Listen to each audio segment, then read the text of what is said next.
Hello Virgo, thank you for joining me for your weekly forecast for the Sun or the Ascendant for week commencing the 27th of August. The full moon, which occurred at the end of last week, was kind of saying to you that whatever thrust you're putting into your own individual plans, it is good to be mindful of how this impacts on those you're close to or how they perceive it. And so a degree of discussion is definitely going to be helpful. But there's part of you with Uranus in the part of your situation to do with adventure and enterprise that is probably feeling a bit more risk-taking. You're someone who can be so conscientious. But this combination between the full moon and its dissection of the great angle between Uranus and Saturn that's been ongoing for some while, the dual rulers of Aquarius, gives you a bit of a clue that when it comes to relationships and balance them against your own individual desires, you perhaps do need to be a little bit more of a free spirit, but also mindful of how that feels. If you can find this balance, this is a great week. You can go for plenty of things. Mercury, your ruler, is continuing in a private part of your horoscope and linking with Venus in an area which is very much positive for you as far as financial rewards are concerned. So I think it's entirely possible that something you've been doing behind the scenes can bring you some kind of reward. Perhaps it's going to be some research you've been doing, or you're just going to scrutinise where you can buy things. And a little bit of fortune is definitely possible.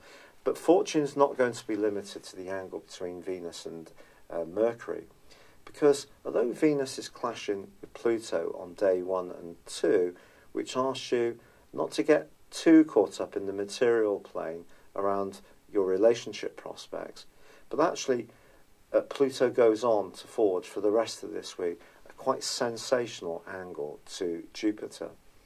Your enthusiasm, your passion, your desires in a positive way can really light up your week. And there may be something that you have wanted to achieve which does see you needing to express yourself more fully.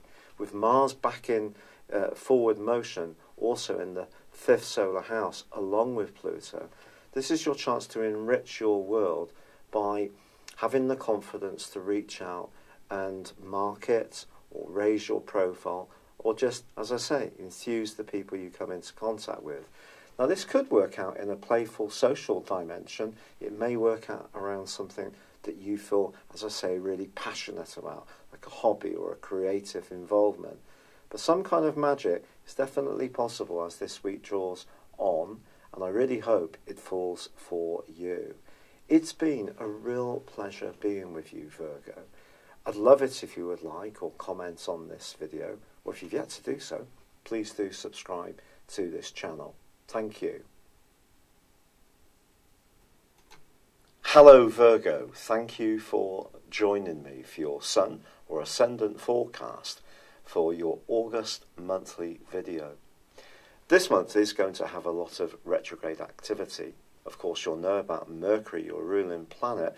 Well, that's going to be tracking backwards until the 17th in a very tender, reflective and reclusive part of your scope, which could see you just stepping back a little bit from the fray and being much more sensitive about the level of sincerity in some of the ties that you enjoy. But also Mars is tracking backwards as well through to the 26th.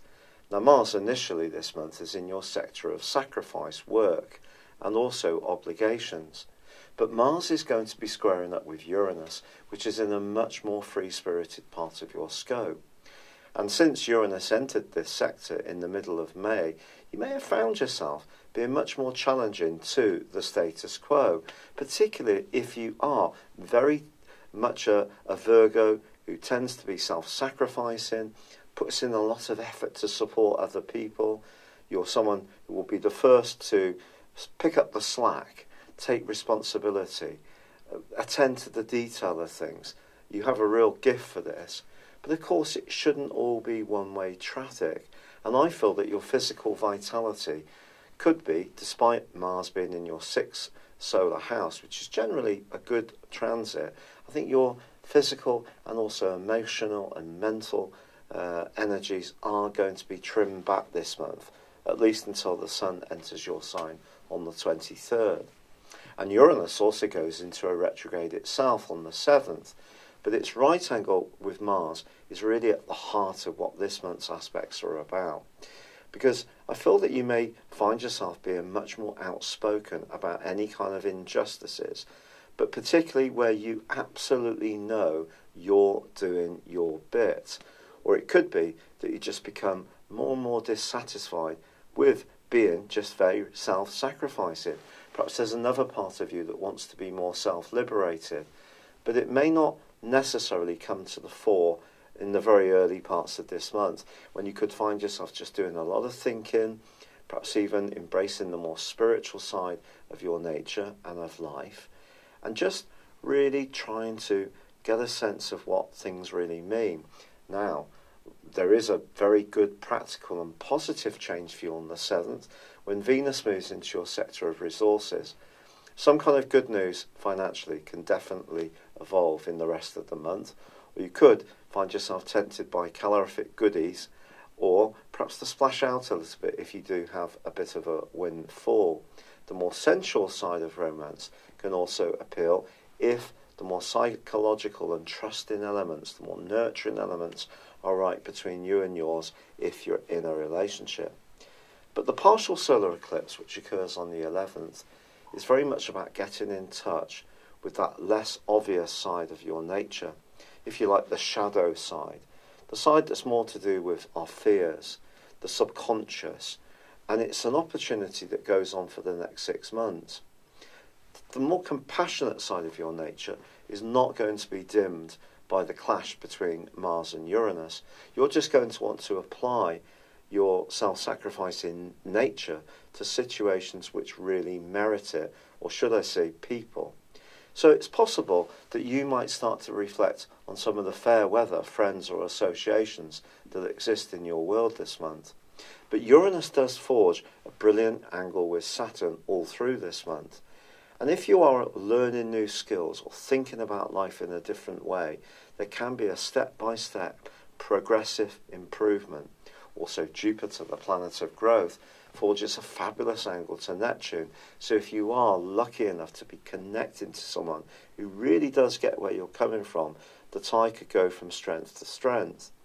But by the 18th, the great news is that Mercury does end its retrograde.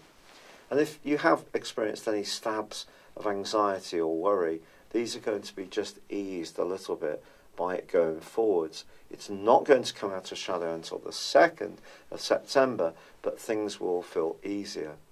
On the 23rd, however, this is really a wonderful day for you because the Sun returns to your sign. Your physical vitality, your sense of well-being, and also you're just going to feel much more together. Some of the things that were just nagging away in the back of your mind only a few days before can just start to dissipate. Now, it is true that there is a full moon on the 26th in your opposite sign, but this actually forges a great link with both Uranus and also Saturn. So, again, there's an opportunity to recharge your relationships with the people who are truly worthwhile and valuable. So I think this month could be a bit of a sorting out, becoming much more conscious of who takes you a little bit for granted, to be honest, and perhaps where you're just going through the same patterns, thinking that you're being a good egg, but it's not much good if you end up being an exhausted battery hen. By the 27th, Mars ends its retrograde. It actually reverses back into the earthy colleague triplicity to your Virgo of Capricorn on the 13th, but it is going to continue for another week, the right angle with Uranus on a disassociate basis. Now, it's going to be staying in Capricorn for a month, broadly. So that's a great opportunity to rekindle your passions for anything creative, perhaps even for your love life. So I feel that this month just sees you shifting from thinking about other people's needs a little bit too much to becoming much more conscious of yours, being aware of those people who take you for granted, moving into your power, and then really celebrating the relationships that are truly worthwhile and becoming much more excited and enthusiastic about the things that are important to you, the individual. It's been a real pleasure being with you. Thank you for joining me. I'm sorry this August video has come to you late. It is because of my continuing problems with rheumatoid arthritis.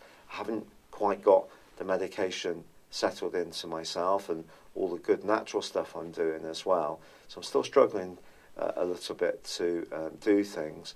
But thank you for your patience. And I'd really be grateful if you would like or comment or subscribe if you've yet to do so on my channel. But for now, good luck and goodbye. Hello, thank you so much for watching my video. I'd love you to join me at my Horoscope Ace app. You can find this at www.horoscope-ace.com. You can use it through Android, iOS, Apple or Facebook. Check out your ascendant or your moon sign or download your free birth chart. There's all your favourite videos, plus there are daily, weekly, monthly and yearly horoscopes for general, love, Chinese and Indian astrology. If your passion is tarot, there's my brilliant 3-card money or love tarot readings too. And it's all there at www.horoscope-ace.com. Thank you.